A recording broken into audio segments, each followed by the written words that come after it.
সাদে সানবী রাদিয়াল্লাহু তাআলা আনহু চিন্তা করলেন, উনি বুঝতে পারলেন যে ওনার মেয়েটা আমার কাছে বিয়া দিবেন না, আমার কাছে ওনার মেয়ে বিয়া দিবেন না।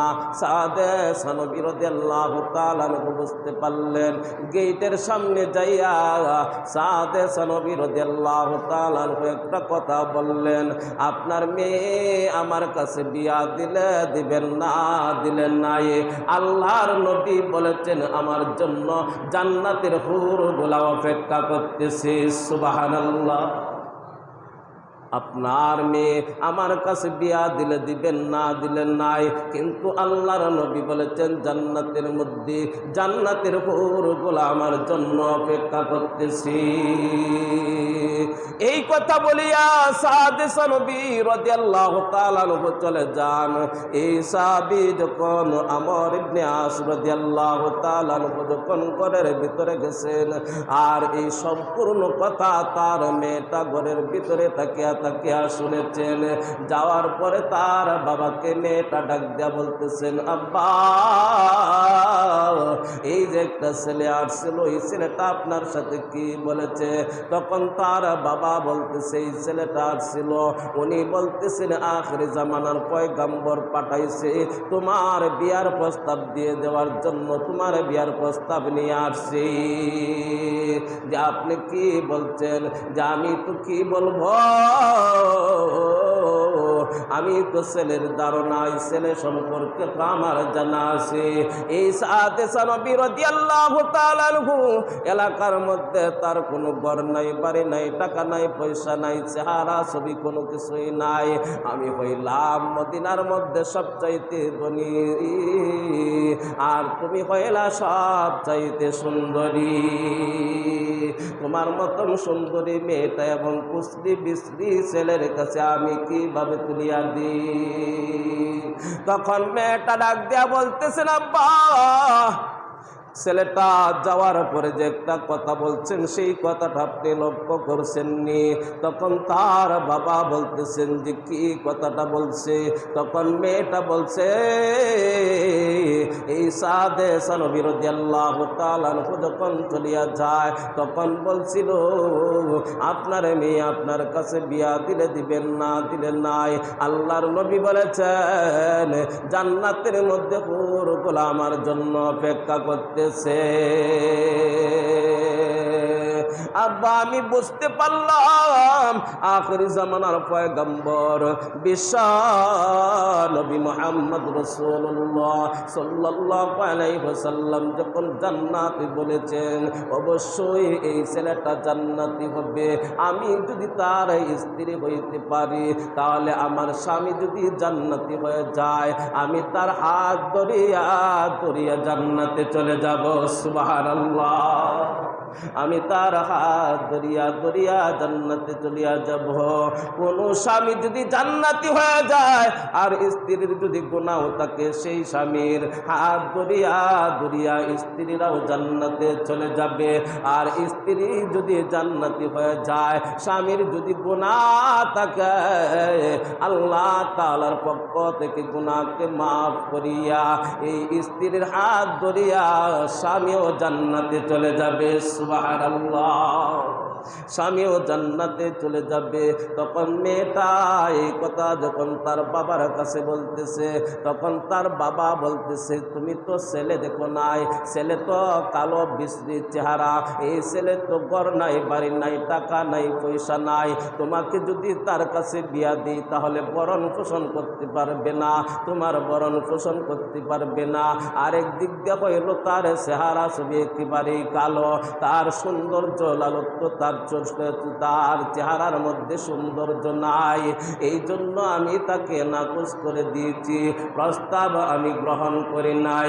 মেয়েটা ডাক দিয়া বলতেছেন, আব্বা, হয়তো দুনিয়ার খালতের কারণে স্বামী যদি গরিব হয়, এক বাই না এক বাই দিন চলিয়াই যাবে। খাইতাম বেশি, 3 বেলা খাইতাম, 1 বেলা খায়া হইল, জান্নাতি স্বামীর সাথে আমি সংসার করিয়া যাব। আল্লাহু আকবার। জান্নাতি স্বামীর সাথে আমি সংসার করিয়া যাব। বাবা গো, আপনি বলতেছেন যে ছেলের চেহারা ছবি কোনো কিছুই নাই। আমার স্বামী যদিও কালো হয়, দুনিয়াতে দেখতে হয়তো ভালো দেখা যাবে না, কিন্তু আমার স্বামীকে আল্লাহ তাআলা জান্নাতের মধ্যে আল্লাহ তাআলা সব চাইতে সুন্দর বানাইয়া তামাম পৃথিবীর মধ্যে যত মানুষ আছে সমস্ত মানুষের চাইতে সুন্দর বানাইয়া আমার স্বামীকে আমার কাছে পাঠাইয়া দিবে। সুবহানাল্লাহ। জান্নাতের মধ্যে আমার স্বামীকে দেখব, দুনিয়ার জমিনের মধ্যে আমার স্বামী যদি কালো হয়, বিশ্রীও হয়, চেহারা ছবিও যদি ভালো না হয়, তাহলে আমার কোনো অসুবিধা নাই। আব্বা আপনি তাড়াতাড়ি চলিয়া যান। মসজিদে 2000 টাকা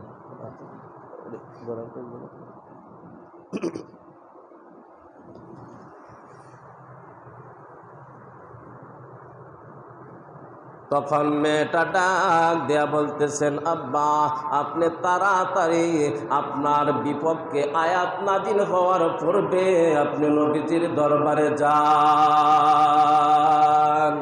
বাবা বলতেছে, আরে কি বলে, আমার ব্যাপারে আয়াত নাজিল হইবে কেন?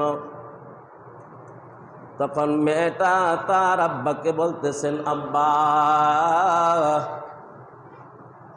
যে ছেলেটাকে আল্লাহর নবী পাঠাইছেন তার প্রস্তাবকে আপনি নাকচ করে দিয়েছেন, কারণ যিনি পাঠাইছেন তিনি হইলেন আখির জামানার পয়গম্বর। আল্লাহর নবীর কাছে যখন ছেলেটা যায় বলবে আমার কাছে বিয়া দিবে না, তখন নবীজির মনের মধ্যে কষ্ট আসবে, নবীজি বড় কষ্ট পাবে। আর নবীজি যদি কষ্ট পায় মহান রব্বুল আলামিনও কষ্ট হয়ে যাবে। এই জন্য আপনার ব্যাপারে আয়াত নাজিল হইতে দেরি হবে না। আমার ইবনে আস রাদিয়াল্লাহু তাআলা আনহু মেয়েটার কথা শুনিয়া দৌড়িয়া হুজুর আকরাম সাল্লাল্লাহু আলাইহি ওয়াসাল্লামের দরবারে যাইয়া হাজির হয়ে গেছেন। যাইয়া বলতেছেন, নবীজি আপনি কি সাদে সানবীকে আমার মেয়ের বিয়ার প্রস্তাব দিয়া পাঠাইছিলেন? কয় আমি সাহাবীকে পাঠাইছিলাম। কয় আমার বাবা আপনার জন্য কোরবান হোক, আমিও আপনার জন্য কোরবান হই। আমার মেয়েও রাজি, আমিও রাজি হয়ে গেলাম। সুবহানাল্লাহ। আমার মেয়ে বিয়ার মধ্যে রাজি, আমিও রাজি, এক্ষুনি বিয়া পড়াইয়া দেন। হুজুর আকরাম সাল্লাল্লাহু আলাইহি ওয়াসাল্লাম হযরত সাদ সানবী রাদিয়াল্লাহু তাআলা আনহুকে ডাক দেয়া বলেন, সাদ রে তোমার ভাগ্য কত ভালো, তোমার স্বামী হবে মদিনার চৌধুরী, তোমার স্বামী হবে মদিনার সবচাইতে ধনী মানুষ, আর তোমার স্ত্রী হবে মদিনার সবচাইতে সুন্দরী মেয়ে। সুবহানাল্লাহ। তোমার ভাগ্য কত ভালো, আখিরি জামানার পয়গম্বর বিশ্ব নবী মুহাম্মদ রাসূলুল্লাহ সাল্লাল্লাহু আলাইহি ওয়াসাল্লাম সাদ সানবী রাদিয়াল্লাহু তাআলা আনহুকে ডাক দিয়া মজলিসের মধ্যে আনলেন। তোমার শ্বশুরও রাজি, তোমার স্ত্রীও রাজি, বিয়া পড়াইয়া দিবনি, তুমি রাজি আসনি? সাদে সানবী রাদিয়াল্লাহু তাআলা আনহু চেহারাটা নিচের দিকে রাইখা মুস্কি মুস্কি হাসে আর মাথা লড়ায়। আল্লাহু আকবার। মুস্কি মুস্কি হাসে আর মাথা লড়ায়। হুজুর আকরাম সাল্লাল্লাহু আলাইহি ওয়াসাল্লাম বললেন, তাহলে এক্ষুনি বিয়া পড়াইয়া দি।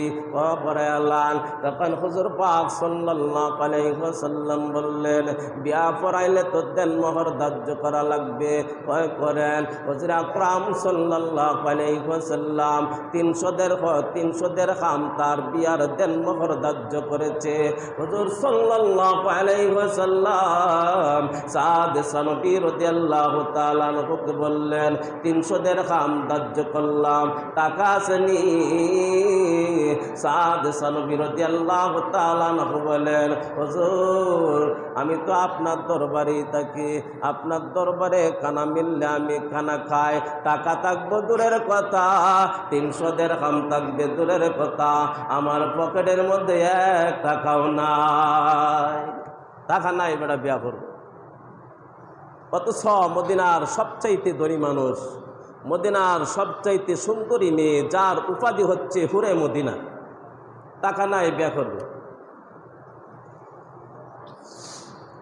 তখন হুজুর পাক সাল্লাল্লাহু আলাইহি ওয়াসাল্লাম বললেন, আচ্ছা ঠিক আছে, বাকিতে বিয়া পড়ায় দিই। আমরা তো বিয়া করি বাকি না, দেন মোহর নগদ দেন না বাকি দেন? দেন মোহর দিতে যাইয়াও দেখবেন যে সামর্থ্য নাই, এরপরও দেখবেন 8 লক্ষ 10 লক্ষ 15 লক্ষ 20 লক্ষ একটা ফুটানি, অথচ সম্পূর্ণই বাকি। 1 টাকাও স্বামীর পক্ষ থেকে স্ত্রীকে দেন মোহর দেয় না। এই বিয়ার দিন থেকেই বাটপারি শুরু হয় স্বামী আর স্ত্রী, শেষ পর্যন্ত এই বাটপারি করতে করতে তালাক হয়ে যায়, স্বামী আর স্ত্রীর মাধ্যমে তালাক হয়ে যায়।